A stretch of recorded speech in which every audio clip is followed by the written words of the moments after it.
Whenever I think of great co-op games, the Trine series is never far from my thoughts. Since 2009, developer Frozenbyte has been quietly delivering some of the most beautiful and joyous puzzle platformers around. Sure, Trine 3 was an overly ambitious misstep, but Trine 4, The Nightmare Prince, is a great course correction, with a back-to-basics approach that returns to the series' 2.5D roots, while adding several clever, game-changing new toys and abilities for each hero to play with. And while it's not quite the ride that Trine 2 is, it's nonetheless a welcome return to form for my favorite puzzle-solving, adventuring trio, Amadeus, Zoya, and Pontius.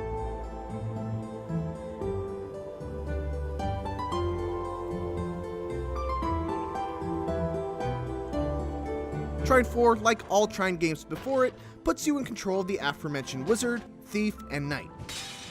The serviceable but altogether unremarkable fairy tale story this time around has the team searching for a missing prince named Celius, who has exposed himself to dark magic that causes the nightmares of those around him to come to life, hence the subtitle.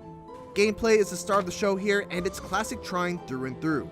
The basic synergy between all three heroes remains almost entirely unchanged. Amadeus can create boxes and manipulate the environment, Zoya is like a Swiss Army knife of utility with her grappling hook, bow, and elemental arrows, and Pontius just plays like a wrecking ball of destruction, capable of decimating enemies and obstacles in ways that the other characters simply can't. In solo mode, you can switch between each of these characters on the fly, as you'd expect. But when it comes to multiplayer, Trine 4 also includes Trine 3's Goofy Unlimited mode. In Unlimited, everybody can swap to any character they want at any time, which means you can have wild situations like this. This mode also allows for up to 4 players to play at once, whereas other Trine games were limited to only 3. For the more serious crowd, there's also the Classic mode, which is the more traditional style that is meant for 3 players, with each player assuming the role of one of the heroes. Look at that portrait. It's young Celius.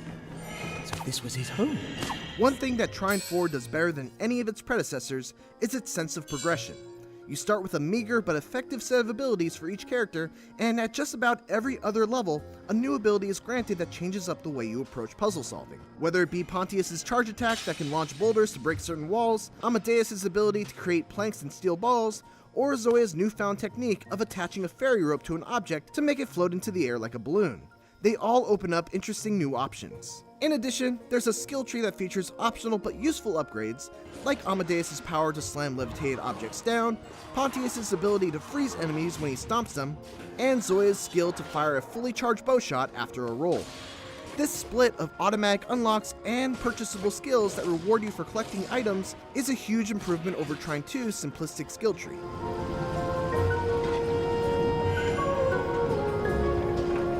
Unfortunately, one area that Trine 4 does not improve over its predecessors is in its puzzle design. There are a couple of satisfying head-scratchers, most notably in the last couple of stages in this 6 to 7 hour campaign, along with one standout level involving a dream palace and a heavy emphasis on portals and light beam puzzles.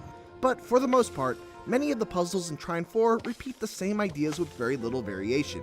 There were long stretches of levels where I would just enter a room and immediately know how to proceed without even having to think about it, which is not a good sign in a puzzle platformer. As a result, a lot of Trine 4 feels too straightforward and easy, especially if you're a solo player.